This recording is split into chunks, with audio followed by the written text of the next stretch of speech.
చేస్తున్నారు. వరుసగా 4వ విడత వైఎస్ఆర్ చేయూత కార్యక్రమానికి మన రాష్ట్ర ముఖ్యమంత్రి వర్యులు మనందరి ప్రియతమ నాయకులు గౌరవనీయులు శ్రీ వైఎస్ జగన్మోహన్ రెడ్డి గారు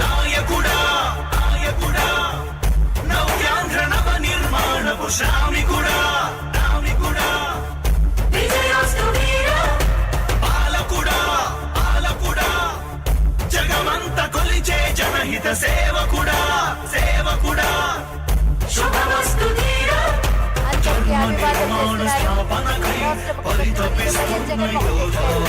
స్వార్థ బుద్ధి రాక్షస మూకలకు తెలియదులే నీ ఘనత. యుగానికొక్కడి పుడుతుంటాడు నీలాంటి జనగల కారణ జన్ముడు. చరిత్రకారుల పక్కన చేరెను నీ కీర్తికి గచద పట్టదు ఎప్పుడు. స్వాగతం స్వాగతం సేన సంరక్షకుడా స్వాగతం స్వాగతం ధైర్య శౌర్య నవోదయుడా స్వాగతం స్వాగతం శాంతి సంకేత సైనికుడా స్వాగతం స్వాగతం పంచభూతాల రూపకుడా నాయకుడా. వరుసగా 4వ ఏడాది వైఎస్ఆర్ చేయూత మారుతున్న అక్క చెల్లెమ్మల భవిత గౌరవ రాష్ట్ర ముఖ్యమంత్రి వర్యులు ఇచ్చేశారు. వారికి ఇదే మా హృదయపూర్వక స్వాగతం.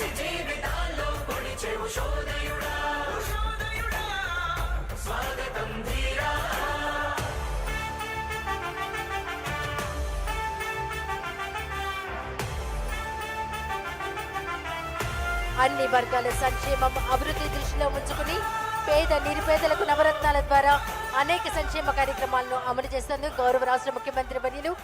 దివంగత నేత వారి తండ్రి గారి విగ్రహం డాక్టర్ వైఎస్ రాజశేఖర రెడ్డి గారి విగ్రహానికి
దయచేసి అందరూ మీ స్థానాల్లో కూర్చోవాలండి. అందరూ మీ స్థానాల్లో కూర్చోవాలి.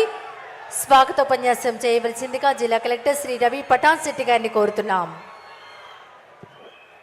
వైఎస్ఆర్ చేయూత పథకం ద్వారా రాష్ట్రంలో ఉన్న మహిళలకు ఆర్థిక సాయం అందించడానికి ఈరోజు అనకాపల్లి జిల్లా పిసినగాడ గ్రామానికి విచ్చేసిన మన రాష్ట్ర ముఖ్యమంత్రి గౌరవ్ శ్రీ వైఎస్ జగన్మోహన్ రెడ్డి గారికి అనకాపల్లి జిల్లా ప్రజల తరఫున స్వాగతం తెలియజేస్తున్నాను. అదేవిధంగా వేదికకి అలంకరించిన మంత్రివర్యులు, అధికారులు, ఇతర సభాసదులు, ముఖ్యంగా మీ అందరికీ నా నమస్కారాలు. అన్ని వర్గాల ప్రజల్లో సంక్షేమం మరియు అభివృద్ధి లక్ష్యంగా నవరత్నాలు ద్వారా మన రాష్ట్ర ప్రభుత్వం అనేక పథకాలు అమలు చేస్తున్నది. దీని భాగంగా వైఎస్ఆర్ చేయూత పథకం ద్వారా 45 నుండి 60 సంవత్సరాల వయసులు గల ఎస్సీ, ఎస్టీ, బీసీ, మైనారిటీ మహిళలకు సంవత్సరంలో 19,750 రూపాయల ఆర్థిక సాయం ప్రభుత్వం అందిస్తుంది. ఈ పథకం ద్వారా నేటి వరకు 3 సార్లు ఈ జిల్లాలో సుమారు 1,16,000 మంది లబ్ధిల ద్వారా 582.91 కోట్ల రూపాయలు చెల్లించడమైంది. ఇప్పుడు 4వసారి 219.31 కోట్ల రూపాయలు మంజూరు చేయడం జరుగుతుంది. గౌరవ ముఖ్యమంత్రి సూచనలతో జిల్లా మంత్రులు మరియు జిల్లా ప్రజల ప్రతినిధులు సహకారంతో అనకాపల్లి జిల్లా అన్ని రంగాల్లో ముందుకు సాగుతున్నది అని తెలియజేస్తున్నాను. నిరంతరం జిల్లా అభివృద్ధికి పాటలు పడుతున్న గౌరవ ముఖ్యమంత్రి గారికి మరొక్కసారి ధన్యవాదాలు తెలిపిస్తూ సెలవు తీసుకుంటున్నాను.